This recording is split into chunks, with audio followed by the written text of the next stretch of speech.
इनका वक्त बिल्कुल ज़ाय नहीं होना चाहिए। इकबाल साहब बोले। थोड़ी देर में इकबाल साहब के भाई और भाभी उनसे मिलने आ गए। बातों बातों में बच्चियों के स्कूल का जिक्र भी आया।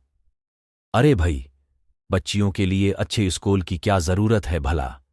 किसी भी आम से स्कूल में दाखिल करा दो, पढ़ लिख कर अफसर थोड़ी बन जाएंगी।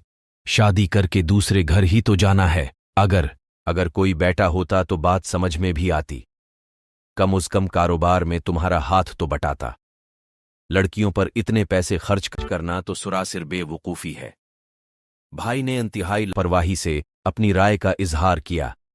भाई साहब, ये आप कैसी बातें कर रहे हैं? इकबाल साहब हैरानी से बोले। ठीक ही तो कह रहे हैं तुम्हारे भाई, बेटियों को तो वैसे भी पुराए घर जाना होता है, तो क्या जरूरत है उन पर इतने पैसे खर्च करने? अब देखो ना, हमारे माशा अल्लाह 4 बेटे हैं। थोड़ा बहुत पढ़ लिख लेंगे तो अपने वालिद के साथ कारोबार संभाल लेंगे, और वैसे भी आजकल तालीम हासिल करने का क्या फ़ायदा? मुलाजमत तो मिलती नहीं है। बेहतर यही है कि पैसे बचाकर रखें। भाभी ने तो अपनी दानस्त में बड़ी दूर अंदेशी की बात की थी। बच्चियों की मां से रहा न गया और वो भी बोल पड़े। भाभी, अच्छी तालीम तो लड़के और लड़कियों दोनों के लिए जरूरी है। अगर अच्छी तालीम होगी तो वो कारोबार ही नहीं, माशरे में भी कामयाब होंगे। हाँ भी, आजकल यही बच्चे मुलाजमत की तलाश में जूतियां चटखाते फिरते हैं। अब आप ही बताएं, क्या फायदा ऐसी तालीम का जिससे पेट भी ना भर सके? लेकिन मैं बच्चों को अच्छी तालीम दिलवाने के हक में हूं और इससे पीछे नहीं हटूंगा। इकबाल साहब ने 2 टोक अल्फाज में कहा। जैसी तुम्हारी मर्जी इकबाल, अब तुम जानो, तुम्हारा काम जाने। भाई साहब ने बहस खत्म करते हुए कहा। इन लोगों के जाने के बाद इकबाल साहब की अहलिया इनसे शिकायत करने लगें। आखिर आपके घर वाले बच्चियों की तालीम के इतने खिलाफ क्यों हैं? क्या मिलता है उन्हें ऐसी बातें करके? मुझे तो गुस्सा आ रहा है उनकी सोच पर। बेगम, तुम क्यों परेशान होती हो? आन बातों को नजरअंदाज कर दिया करो। कल जब ये बच्चियां पढ़ लिख कर हमारा फख्र बनेंगी तो यही लोग उनकी तारीफें करते नहीं थकेंगे। वक्त बेहतरीन जवाब होता है, तुम बस सब्र करो। वक्त गुजरता रहा। इकबाल साहब की बच्चियां तालीम के मैदान में आगे बढ़ती रहीं। फोजिया को अदब से खास लगाव था। उसने कम उम्री में ही अंग्रेजी शायरी में नाम बना लिया, साथ साथ मेडिकल की तालीम भी जारी रखी और फिर फौज में एक काबिल डॉक्टर बन गई। सुना भी पढ़ लिख कर बेनक के आली अहदे पर फाइज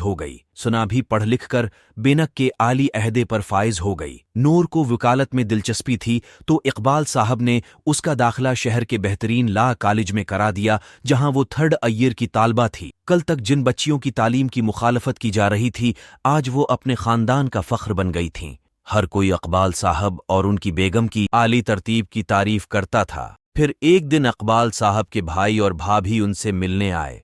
वो कुछ परेशान लग रहे थे। इकबाल, तुमने और नसरीन ने जो कहा वो करके दुखा दिया। हमारी लाख मुखालफत के बावजूद तुमने बच्चियों की तालीम और तरबियत में कोई कसर नहीं छोड़ी। आज मैं तुम्हारे और सुना के पास एक खास काम से आया हूं। भाई साहब, हमने तो बस अपना फर्ज अदा किया। आप कहिए, हमसे जो हो सका जरूर करेंगे इंशाअल्लाह। इतनी देर में थुना भी चाय लेकर आ गई।